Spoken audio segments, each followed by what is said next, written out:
आप स्वप्न देख रहे हैं।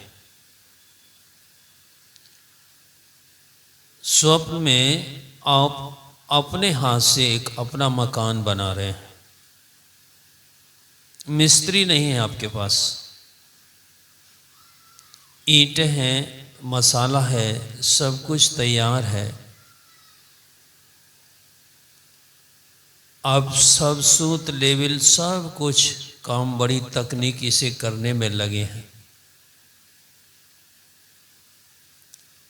और आपको ये ज्ञान है कि ये स्वप्न की बात है।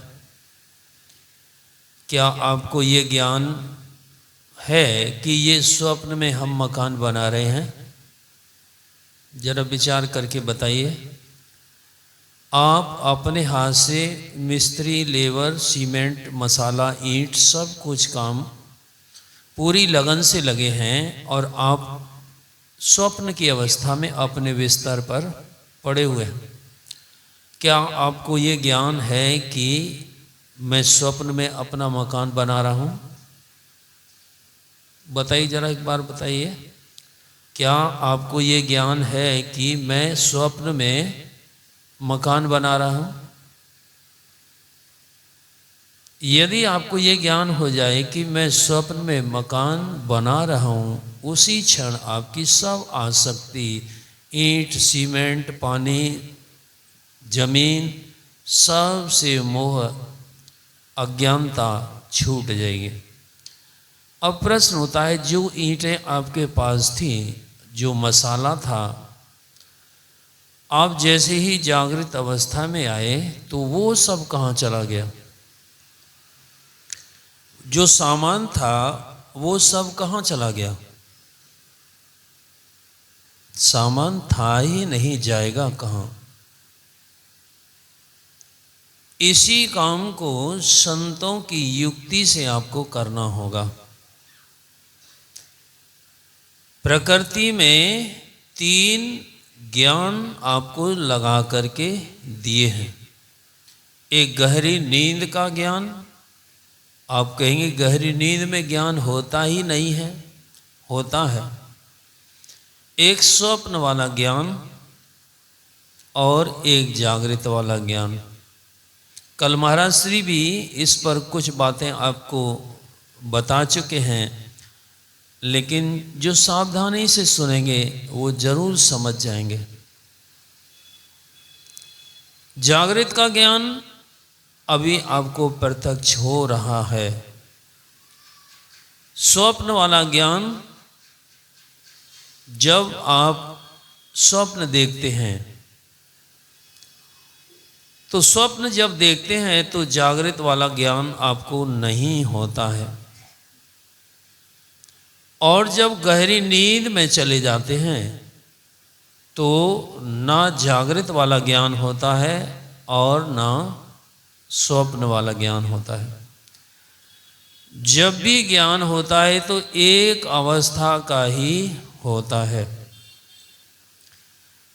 जिस अवस्था में आपकी चेतना होती है उसी अवस्था का अनुभव आपको होता है। आपको से मतलब जीवात्मा, आपके शरीर की बात नहीं हो रही है यहाँ। जागृत में भी आपके शरीर को ज्ञान नहीं, आपको ही ज्ञान हो रहा है। सोची लो समय के रहते, बना लो साही जीवन को, समय जब बीत जाएगा बहाया सो तो क्या होगा। जिस सुख की आशा लेकर जीवन को जी रहे हैं वो हकीकत में सुख और दुख है ही नहीं। परम संत बाबा देवी साहब भी इसको खुलासा करते हैं कि दुनिया वहम है। दुनिया वहम है और इस वहम से आप बचना चाहते हैं तो उन्होंने कहा कि अभ्यास करो। किस चीज का अभ्यास करो? 3 अभ्यास आपको प्रकृति ने लगा करके दिए हैं उस चौथी बात की ओर संकेत के लिए, ताकि आपका विश्वास अडिग हो जाए। जब गहरी नींद में होते हैं तो अज्ञानता होती है शरीर से और संसार से, लेकिन गहरी नींद से जगने के बाद आप कहते हैं कि बड़ी मीठी नींद आई। नींद की मिठास किसको अनुभव हुई? इसका मतलब वह बेहोश नहीं हुआ था। बेहोश आपकी इंद्रियां और शरीर हुआ तो सही, लेकिन एक इंद्री जिसको चित्त कहते हैं वह बेहोश नहीं हुई और उसी ने नींद के सुख का अनुभव किया। जब स्वप्न की अवस्था में आए तो वो नींद वाली अज्ञानता आपको नहीं है, स्वप्न वाला ज्ञान आपको होता है। स्वप्न वाले ज्ञान को आपने अभी सुना कि आप कोई काम करते हैं तो वो सामान कहाँ चला जाता है। आप तो बिस्तर पर हैं तो पहले सामान आया कहाँ से और फिर वो सामान चला कहाँ गया, और इसका अनुभव किसको हुआ? आपके स्थूल शरीर को नहीं हुआ। स्वप्न की अवस्था का ज्ञान आपकी 4 इंद्रियों को हुआ, मन, बुद्धि, चित्त और अहंकार।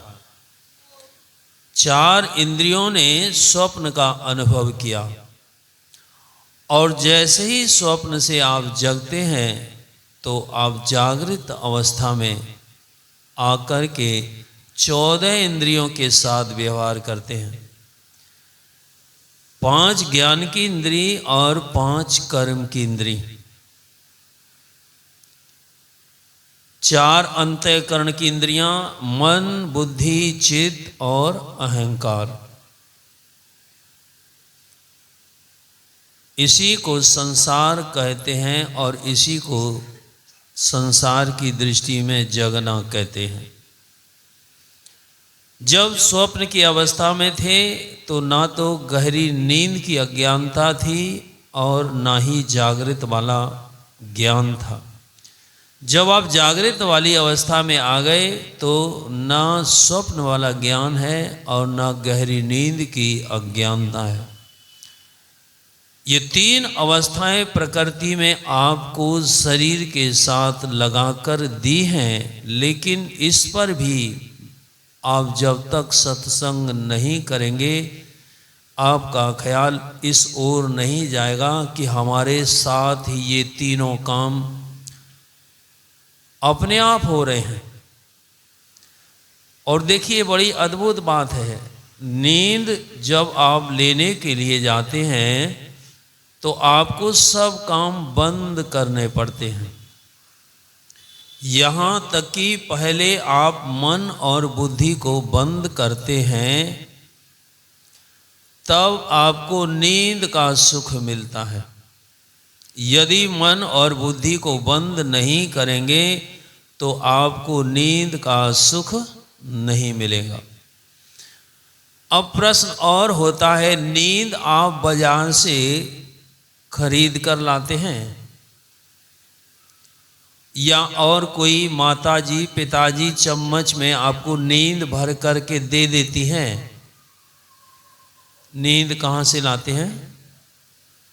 प्रकृति के द्वारा दिया हुआ एक प्रदत्त ये नींद का सुख है और इसमें आपको कुछ भी नहीं करना पड़ता, ये सहज है।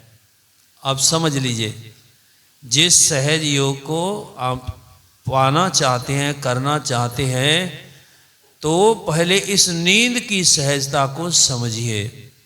नींद के लिए आपको कुछ नहीं करना पड़ता है और जो कुछ करते हैं उस सबको आपको बंद करना पड़ता है, छोड़ना पड़ता है, और कब नींद में चले गए ये भी आपको पता नहीं लगता है। थोड़ा सा एहसास होता है कि हमारी चेतना सिमट कर नीचे की ओर जा रही है, और उस समय बड़ा अच्छा लगता है। उस समय कोई आपको हिला दे तो आपको ठीक नहीं लगता है। ये नींद के रहस्य को आप समझ लीजिए। अब स्वप्न के रहस्य को समझ लीजिए। स्वप्न जब आप देखना चाहते हैं तब दिखता है? नहीं। स्वप्न कब आ जाएगा ये आपको पता नहीं है, लेकिन जब आता है तो सच्चा होकर के आता है, झूठा होकर के नहीं आता है। और जब आप जागृत अवस्था में आते हैं तो स्वप्न छूटता है, और जागृत के लिए थोड़ा सा कुछ आपको करना पड़ता है। थोड़ा सा कुछ करना पड़ता है कि नहीं? इसको बात को समझ लीजिए। थोड़ा सा कुछ करना पड़ता है। जब आप जगे हैं तो थोड़ी सी ऊंचाई को, ऊपर को उठने का, चेतना का एहसास होता है। नहीं हुआ है तो इस पर गौर करके देख लेना। तो महापुरुषों ने इस शरीर की 3 अवस्थाओं पर चिंतन किया और उन्होंने विचार किया इस पर कि जब हम ज़्यादा इंद्रियों के साथ में थे तो हमको ज़्यादा समस्याएं थी। जैसे ही आप नींद से जगे, स्वप्न से जगे, जागृत में आए और आपके सामने संसार खड़ा हो गया, और खड़ा हो गया तो आपको दुनिया भर के काम याद आने लग गए और दुनिया भर की समस्याएं आपके ऊपर लद गई। तो ये ज्ञान आपको कब हुआ? जब 14 इंद्रियों के साथ, कौन? जीवात्मा की चेतना जब 14 इंद्रियों के साथ में आ गई, उसी समय वह विपत्ति में फंस गई। महापुरुषों ने उसको विपत्ति कहा। और जगने के लिए उन्होंने संकेत, गोस्वामी तुलसीदास जी महाराज इस जगे हुए को, संसार में जो लोग जगे हुए हैं उस जागे को कैसे समझाना चाहते हैं? मोह निशा सब सोवनिहारा, देखे सपने अनेक प्रकार, मोह निशा सब सोवनिहारा। जिसको आप जगी हुई अवस्था अपने होश और मकान दुकान व्यवस्था में लगकर समझ रहे हैं कि अब तो हमको सब मिल गया, अब क्या है, जितना लूट लें। लेकिन संत कहते हैं ये आपका जो जगना है ये जगना नहीं, ये तो मोह निशा, मोह रूपी रात्रि में सोए हुए हैं। और कौन जगता है?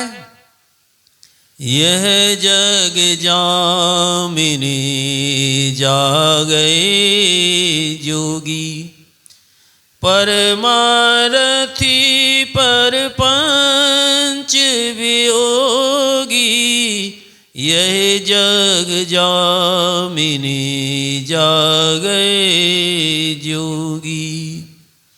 यहाँ एक जोगी शब्द आया और प्रपंच शब्द आया। कौन जगता है? जोगी जगते हैं। किस में? रात में। एक रात होती है उस समय ध्यान करते हैं, एक दिन होता है उस समय भी ध्यान करते हैं। लेकिन यहाँ गोस्वामी जी ने कहा है कि मोह निशा सब सोवनिहारा। संसार के सभी लोग जो देख रहे हैं ना कि हम तो जगे हुए हैं, वो कहते हैं जगे हुए नहीं हैं। जागो रे जिन जागना, अब जागन की बारी, फिर क्या जागे नानका जब सोवो पाम पसारी। यही जगने का अवसर है।